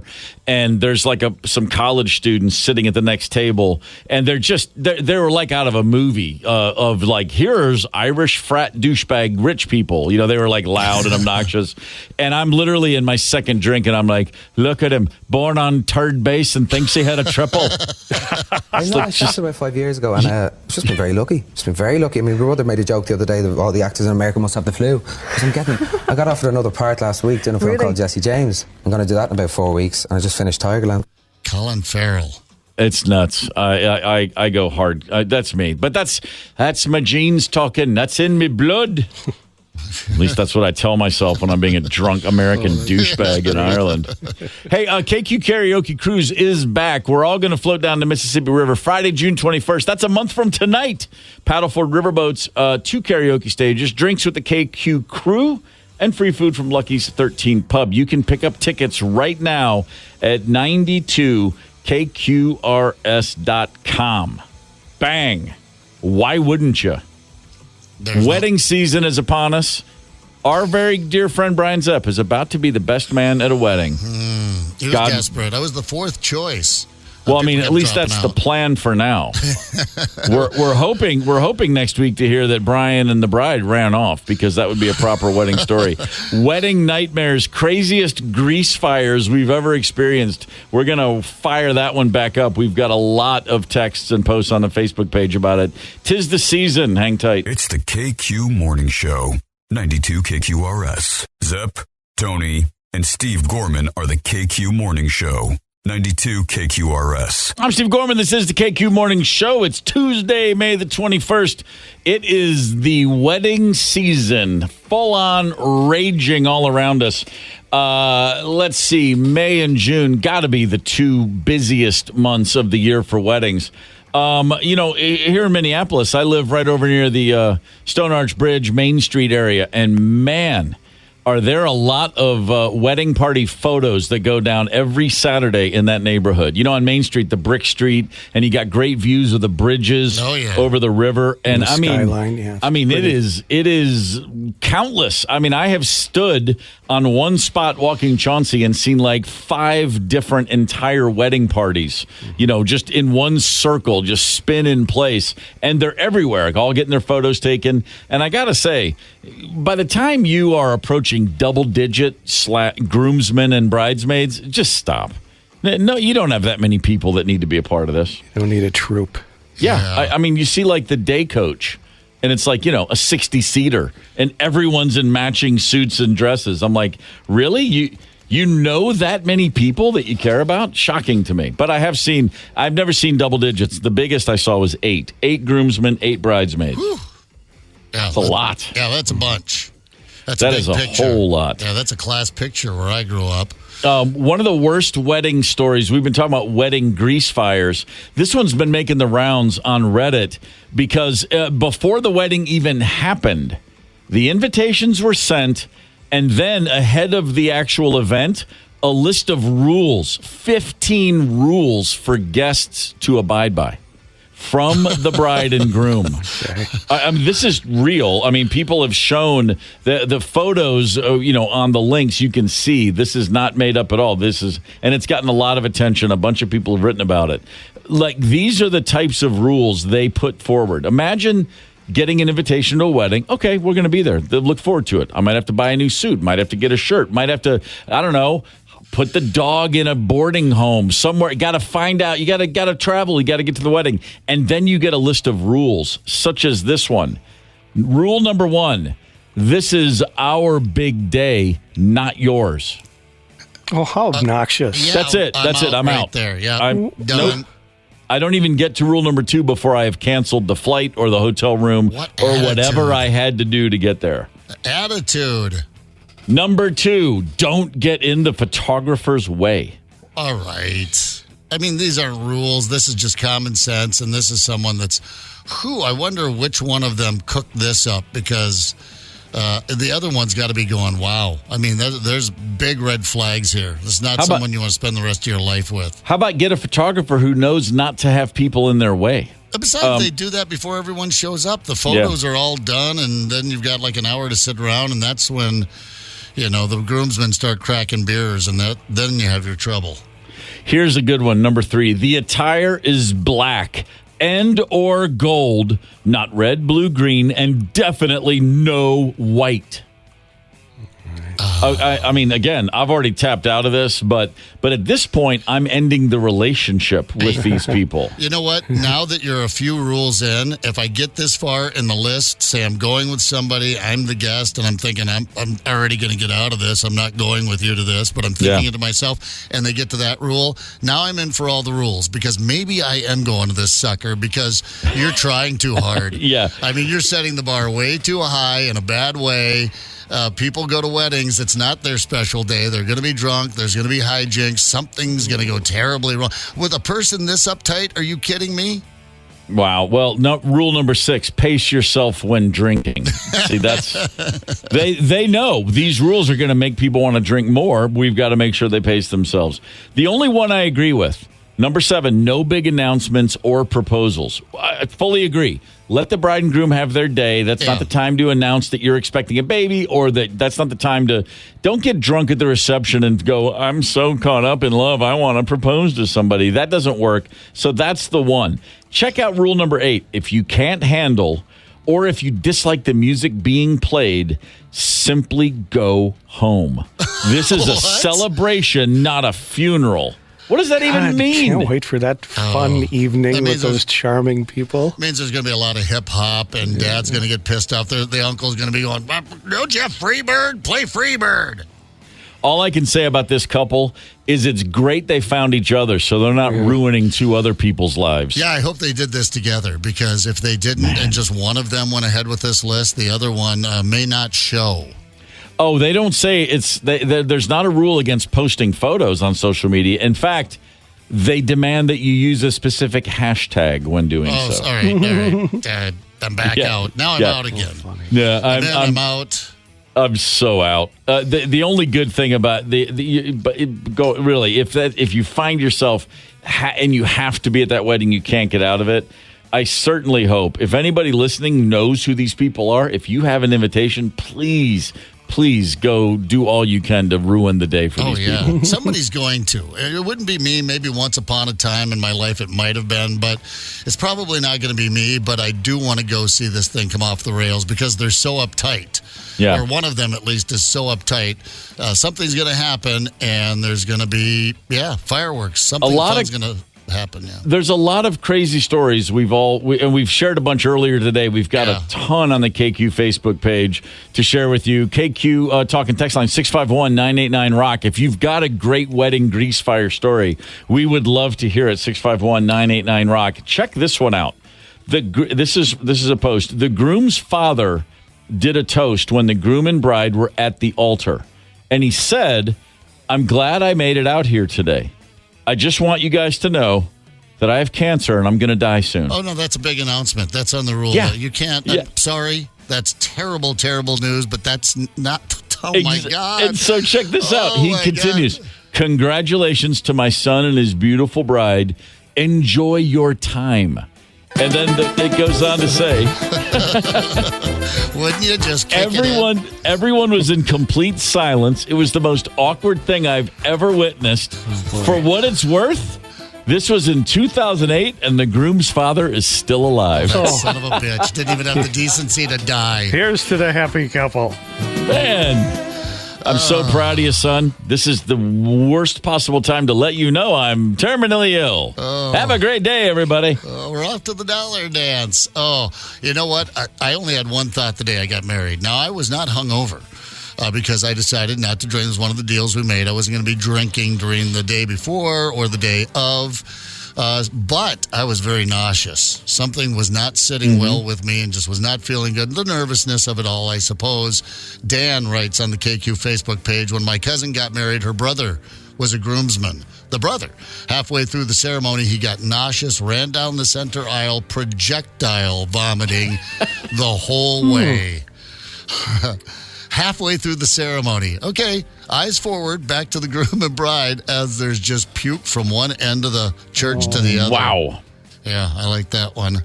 That's pretty strong. I similarly, I also got sick at a wedding, but I was like 7. It was my sister Susan's wedding. Yeah.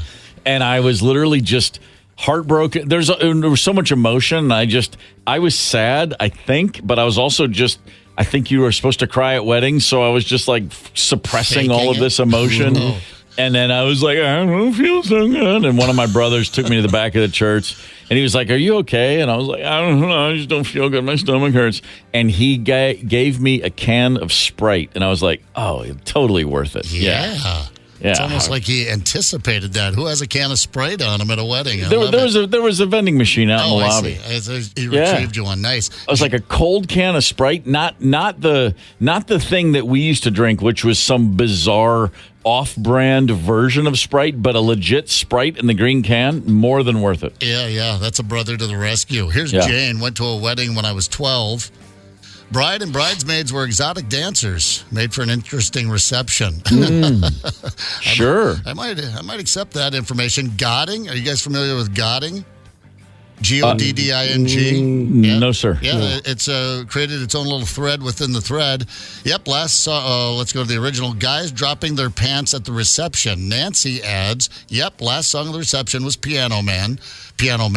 All the groomsmen, along with the groom and most of the other younger men in a circle, arm in arm, pants to their ankles, singing along to Piano Man.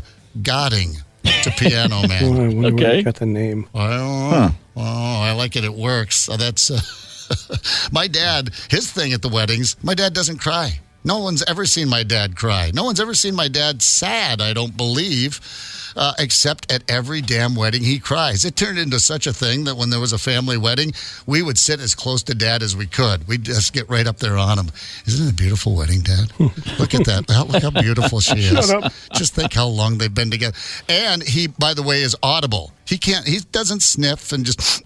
Yeah. You know, he's and it stops. People stop and turn and look at him. I absolutely love it. Dad's just a big softy inside. Weddings get the best of him, I guess. Wow. This one's pretty crazy. It's gone viral, I think, here a couple of years ago. It's just actually, it wasn't a couple of years ago. It was a couple of months ago. No way to verify if this is true or not. It's a podcast out of England. These are wedding planners doing a wedding planning podcast when one of them reveals this. We'll call her Jenny. Jenny says to me, I did a wedding the other day, and you never guess what happened. She said the bride needs to go to the toilet just before the ceremony. This is like pre-ceremony. And she walked into the toilet, and what she saw is enough to end a wedding. What do you think she saw? Was he with someone else? No, worse. Having a wank? Worse. Getting wanked? Worse. I don't know. Worse than anything sexual. But he was in there. The groom was in there. Doing drugs? No. He was being breastfed by his mum. Sorry, what? Oh my God. Why would you marry a man that's getting bitten? Well, I don't think she knew that was what was happening. One last. Why is his mum still producing milk? She's obviously been doing it continuously to get to that bit. Absolutely. Would you call off the wedding? Oh, dear God. Would you call off the wedding? That's unbelievable. That's a bit of a twist in the whole, haven't heard of that wedding. Being breastfed by his mum. Being breastfed by his mom. Grown man. The answer is yes. Yes, you call off the wedding. Yeah. Bye-bye. Yes. Yeah, by the way, if you're reading the rest of the story, I didn't include all the audio in the podcast there, of course, but the bride decided, they told the bride before the wedding, and much like I did, they went, well, we're just a little too close, a little too far in. We'll go ahead and sort it out later. Went through with the wedding. No, that you don't sort that one out later. No, that never gets There's sorted out. no sorting. There's no sorting. There's nothing to sort. Okay. Holy, I'm literally speechless. For the second time today, I am having a hard time completing a thought. Oh my God. I don't even have a punchline for that one. How about this on the text line? The day after my son's wedding, the bride's parents announced they were getting divorced. They have to. Yeah. At least they waited. Yeah, right. They did wait. Let's just get the kid married and this is over. On the KQ Talking text line, 651-989-ROCK, Martha says, those rules for the wedding sounds like a great bingo/drinking game. I would totally go to that wedding, which is fantastic. And then Wally is he's calling us out. He says, those rules seem obnoxious to state, but those are common sense. I've been to plenty of weddings that all those rules are broken. People need to be told this now because everybody is waiting for their moment to do something viral. Your age and ignorance is showing in your commentary. With social media being what it is now, these are not far-fetched rules to ask of guests. And Wally, I appreciate that. To which I say, well, then tap me out. Yeah. I'm like, yeah. Enjoy the wedding, Wally. Take a picture. Yeah, I mean, regardless of technology, there's good taste and common sense that people know not to do. I think we kind of agreed with him, though, didn't we? Yeah. These are common sense items, right? Yeah, you don't need to give me a rule list. What else can I not do? Can I not drive my motorcycle into the church during the ceremony? And well, on the humor about it. Can I also not do that? Zep, on the Facebook page, someone did post that someone drove their motorcycle into the wedding. That's true. So there is there. That was me, as a matter of fact. Oh, is that? No, I haven't done that one. Best man got groomed so drunk he passed out the entire wedding night. Next day, bride asked for my bridesmaid dress back. Cleaned it, returned it for the money. That was Deba right there. A lot of drinking ones on here. Yeah, here's one from Ricky. The bride kicked out her best friend. She and all the other maids of honor were on the top of the church stairs, down talking her while kicking her out. Wow. Yeah. That's the video we need right there. I want to see what turns into that. Yeah, my outdoor wedding was at a golf course here in the Twin Cities. It was 104 degrees that Saturday. Reading the vows and soaked through the turquoise tux. I properly followed the officiant who said to love and inspire. I said to love and perspire. And that is from our man Tubby in the Northeast. Right on, Tubby. I appreciate it. I don't doubt that for a second. That's fantastic. Oh, man. It's breastfed by his mum. Yeah, no, we can't really. That's just too much, man. Whew. Yeah. All right, so we do have something to look forward to. As we mentioned, Zep's best man at a wedding this weekend. I imagine it's going to be pretty chill. Like you said, not the first time around for the groom. A little older. Yeah, a little older, a little chill. A lot of people removed, not a lot of people there. It's a very small group, and it should be chill and nice, and hopefully some good weather. Got your toast good ready. Times. I do. Chat GPT. Listen to me. Chat GPT that wrote it for me. I just tweaked it a little bit. It's all right. Listen, I was just at a graduation over the weekend out in Huron. I know Chat GPT when I hear it. That speech that the senior class president gave, Chat GPT 100%. Wow. Does the hard work for us. In case you hadn't heard, the Rolling Stones are back on the road for the Hackney Diamonds tour. They are, as you would expect, playing their most iconic hits. They're playing fan favorite deep cuts and music from their new exceptional album, Hackney Diamonds. And we want to send you to see them. One winner is going to score a trip for two to Vancouver. That includes a round-trip air, 2 nights in the hotel, tickets to the show at BC Palace on July the 5th. Here's what you got to do. Text the national keyword STONES, STONES. Text STONES to 95819 right now to enter for a chance to win. Before the Rolling Stones, there were the Beatles. And before the Beatles, there was Elvis. And Elvis has left the building, and now the building might be leaving the building. Word got out. A public notice was posted in Memphis, Tennessee local news outlets stating the following. Graceland, Elvis Presley's Graceland, the 14 acres of land and mansion that he bought in 1957. Well, it was a mansion in 1957. It's not nearly as big as you think it is. But the point remains, he lived there from 57 to 77. It still operates as Graceland. It's the key part of the Presley legend. It's a museum. 600,000 visitors a year go to Graceland. This is my favorite radio station in the Twin Cities of Minneapolis and St. Paul. The best music and the best disc jockeys 24 hours a day. How did he know? That's great. Yeah, that AI. No, that's the king. Yeah. Man, that's incredible. This is just mind-boggling to me. I mean, I'm thinking about it like, I guess the Beatles had some fairly famous estates over the years, but the average guy walking down the street doesn't know what Tittenhurst is, where John Lennon lived with Yoko. They don't know what George's giant Friar Park. They don't know that. I know that stuff because I'm a dork. But everybody knows what Graceland is. What a bizarre and shocking story. I can't believe it's not more of a story. I mean, it's just such a huge part of of rock history, of legend. And there you have it. I guess Lisa Marie apparently, possibly borrowing against Graceland. That's a sin against the gods of rock and roll in itself. Was she recording more music? I don't know. I'm not really sure. Well, I mean, yeah. I mean, she's not making the bucks or whatever. I mean, that's neither here nor there. The king not only buried there, but he died on the toilet there.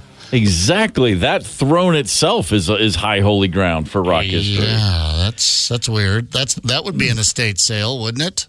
I saw that story, one of the first moments of waking life today, because as I always do, I rarely, today was a rare day, I actually slept until the alarm went off. I turned it off, it's on my phone, and I immediately look at my phone. And I saw, amongst other things, when I went to Twitter to just see, like, my first thought is, did anything completely insane happen? I just want to know right away. And then I put it down and get on and brush my teeth and do whatever. But I looked at my phone, and that's the first thing I came across, which is apparently following. I'm not following good advice. A neuroscientist has said it's really important to wait at least 20 minutes before waking up to look at your phone. How 20 minutes. Yeah. This is Emily McDonald is a neuroscientist, and she says what you put into your mind is super crucial. Going to your phone first thing messes with your dopamine. It creates a craving to keep you wanting to pick up your phone. Yeah.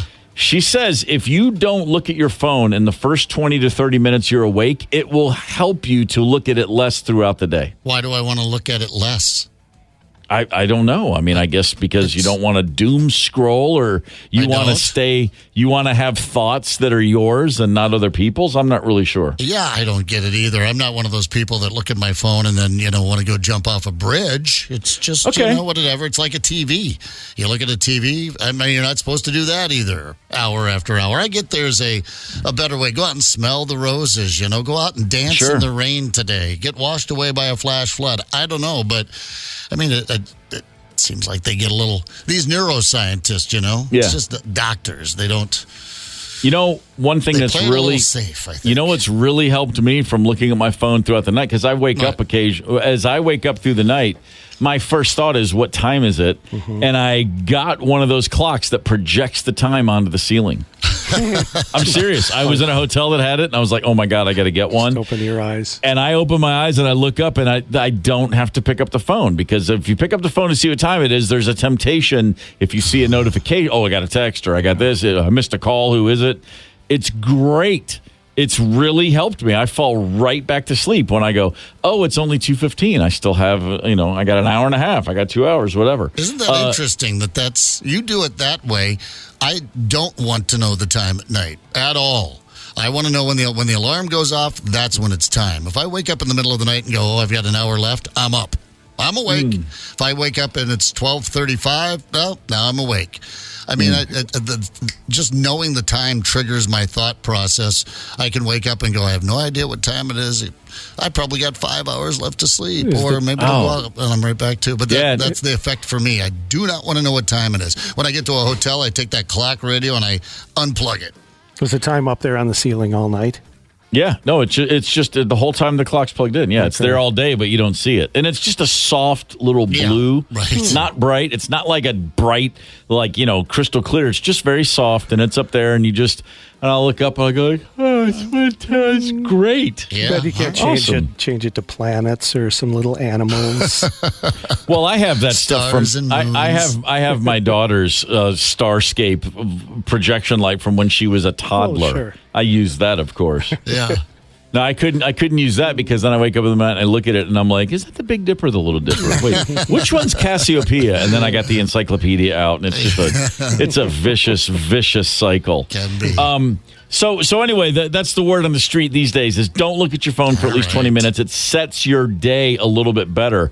And that's I mean, I can see that advice. I'm not saying I'm going to follow it forever. In fact, I probably will never follow it. But then again, quickly, there's a lot of advice we've always heard that I don't follow at all. And one of them that's important here, don't go to bed angry.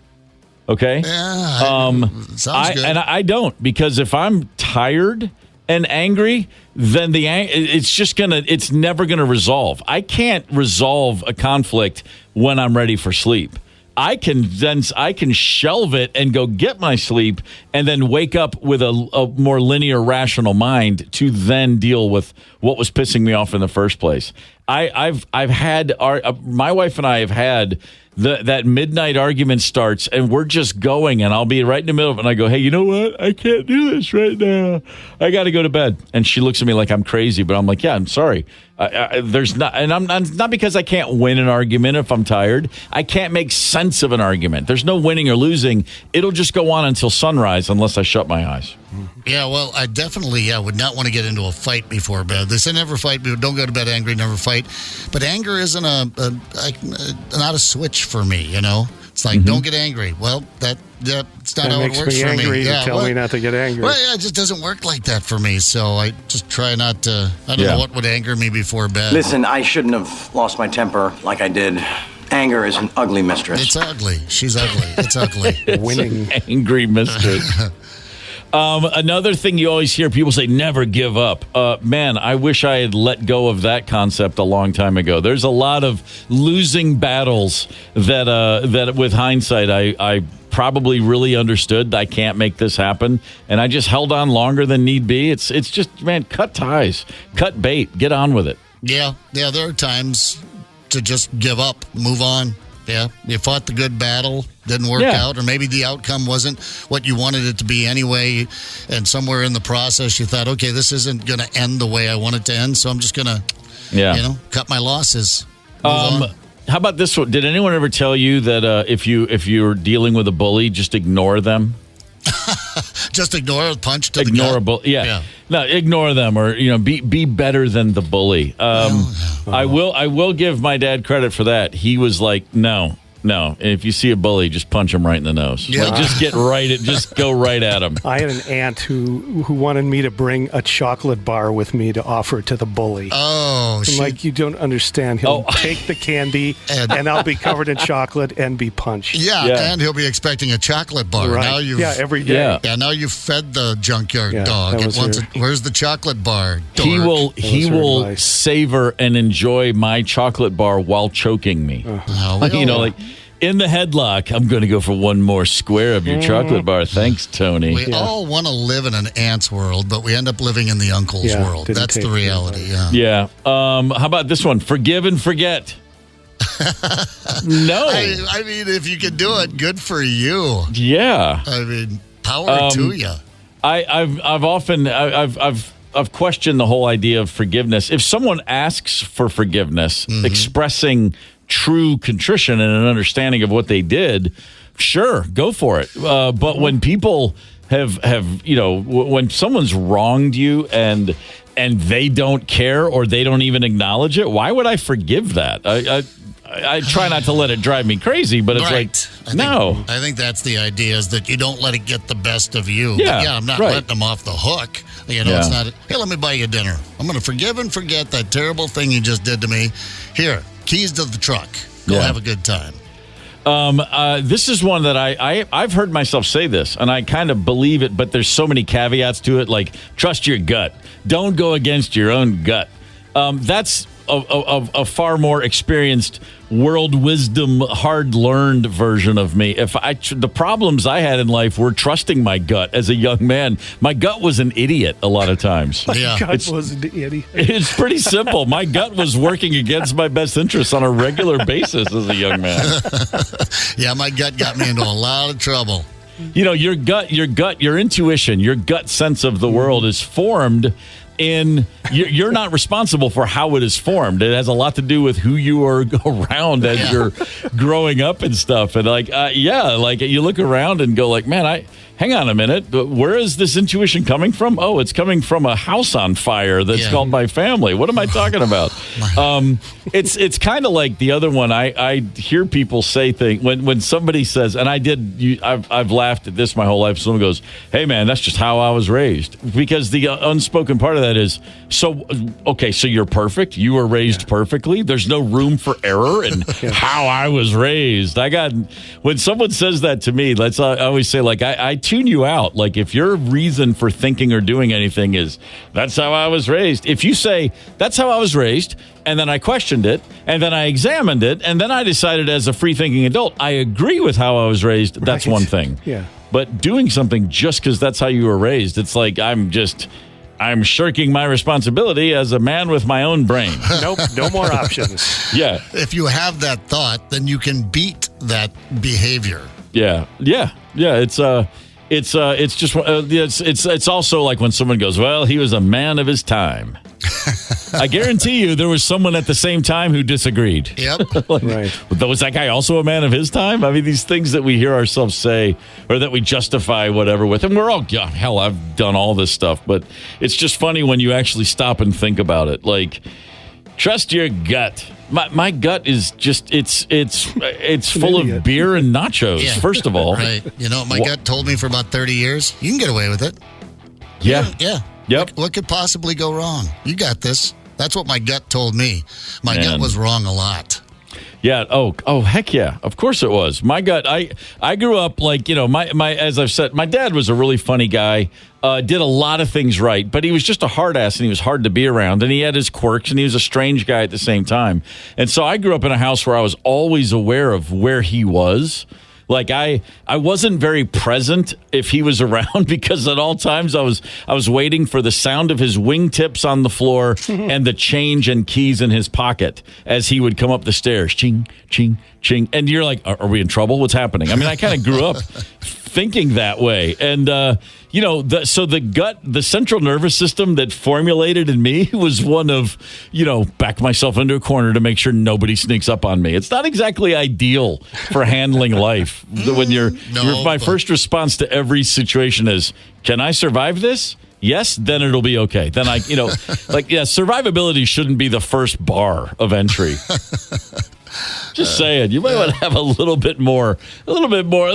few more, hoops to jump through before you decide something's acceptable. Yeah. Well, I can make this. I'll survive. It's not universal. It applies sometimes. It's not universal. That's very true. It's fascinating, all these things. All that said, I feel okay these days. What am I? I'm 58 years old. Yeah, okay. I can trust my gut now. My gut tells me now, stop kidding yourself. Why are you kidding yourself? You're joking. Yeah. You're joking, right? That's what I do. Yeah, every once in a while. I think, I've just turned that corner where my gut knows just enough, I think, to get me to the finish line without too much trouble. That's all we can hope for. Just get to that finish line, baby. See, again, it's all about just simple survivability. Finish the race, son. That's all that matters. Yeah. Sting, the Gordon Sumner. Sting, as not the wrestler, but the guy in the police, the guy who has yoga sex for 30 hours a day. Sting, Yes. Yeah. He's got several children. His 28-year-old son, his youngest son, Giacomo, Giacomo. How do you pronounce that? Giacomo. I don't know. Giacomo? Giacomo Sumner is also a member of the police. Meaning he's a cop. He's a copper. Oh, well. Sting's youngest son is a police officer in the United Kingdom. He says it's been his dream since he was 13 years old. All right. He graduated in 2020 with a bachelor's degree in criminal justice from California Lutheran University. Honestly, you can't tell me there's not a childhood, like, my dad's in the police. I want to be in the police, but I can't be in the band, so I'll be in the police. I mean, in some little boy's logic, that's where that came from. I mean, it's just too much of a coincidence. Planted the seed. That's what I'm saying. Yeah. Sting, famously the guy who says, I'm not leaving all my money to my kids because I still want to spend it and have fun in my own life. Maybe his kid realizes, like, I just need a solid job with some benefits. I'm getting nothing from the old man. Yeah. I mean, isn't that weird? You're right. That probably he doesn't even know what put that in his head. Maybe no, this is an independent decision. But no, your dad's in the police. Do you see what's happening here? Exactly. That's how that works. Anthony Edwards is in the playoffs. He's in the Western Conference Finals, and he's now also the spokesperson for Minnesota Tourism. This exchange with Charles Barkley after Game 7 on Sunday has led to, let's have one last listen for the day. I have not been to Minnesota in probably 20 years. Bring gas. Hey, bring gas. Can you... Bringass.com. Yeah. Will direct you to the Minnesota Tourism's website, bringass.com. That's going to be on T-shirts. Game 1 tomorrow night, you know surely they're going to give away shirts or hand signs that say Bring Ass. Bring Ass. It's going to be all over the place. I mean, Scotty Scheffler was 3 holes in, I believe, on Friday at the PGA Championship following his arrest when the first person showed up on television wearing a Scotty Scheffler mugshot T-shirt. Great. Oh, that's awesome. At the event. I'm like, wait. I paused it. I went back, and then the commentators finally announced on it. I think when he got to the next hole, they went, that's unbelievable. But the T-shirt with his mugshot, someone was printing them off at home and running out about 5 miles away at the turn there with the little stand selling the Scotty Scheffler mugshot T-shirts. So bring your ass. And by the way, I believe a Twins game downtown, they're going to offset the start time for the Twins game, I believe, because both those obviously happening in downtown Minneapolis on the same night. Could be That's nutty. right. Could be a nutty good time. It's going to be a good time. And so while we're all going to be looking ahead to tomorrow and the big game tomorrow night, let's look back. On this day, May 21st, 1981, the New York Islanders won their second straight Stanley Cup in 5 games. It was part of a 4 straight title run under coach Al Arbour. The Islanders defeated the Minnesota North Stars to win that Stanley Cup. Minnesota that season, 87 points, which was 8th best in the league, but made it all the way to the finals. I guess that's as good as they ever got. They never won a Stanley Cup in Minnesota. So, hey, at least they came close. 5 games. It's as close as you can get without winning. Got to give them credit. Of a Minnesota sports fan. At least we came close. Yeah, close, and we're smelling someone else's cigar. Get the KQ Morning Show podcast wherever you listen. 92 KQRS.